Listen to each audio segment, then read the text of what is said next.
છેલ્લા 4 થી 5 દિવસથી અવિરત વરસી રહેલા વરસાદના કારણે હાલ રાજ્યમાં આહલાદક દ્રશ્યો જોવા મળી રહ્યા છે। સૌથી પહેલા વાત કરીશું આપણે તાપીની। આપણા ટીવી સ્ક્રીન ઉપર હવે કેટલાક દ્રશ્યો આવશે, જેમાંનું એક છે તાપી જિલ્લામાં આવેલા મોટા ભાગના ધોધ સક્રિય થઈ ગયા છે। સોનગઢનો ચિમેર ધોધ 16 કળાએ ખીલી ઉઠ્યો। 200 ફૂટ ઊંચાઈથી પડતા ધોધને લઈ કુદરતી સૌંદર્ય ખીલ્યું છે। કેમેરામાં કેદ થયો ક્વીન નેકલેસ તરીકે ઓળખાતા ચિમેર ધોધનો નજારો। આ મનમોહક નજારો સહેલાણીઓ માટે આકર્ષણનું કેન્દ્ર બન્યું છે।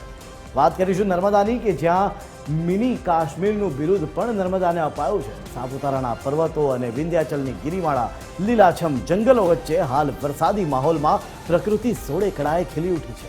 ખાસ કરીને સ્ટેચ્યુ ઓફ યુનિટી પરિસરમાં વરસાદી માહોલમાં પ્રકૃતિનો અદ્ભુત દ્રશ્ય જોવા મળ્યા।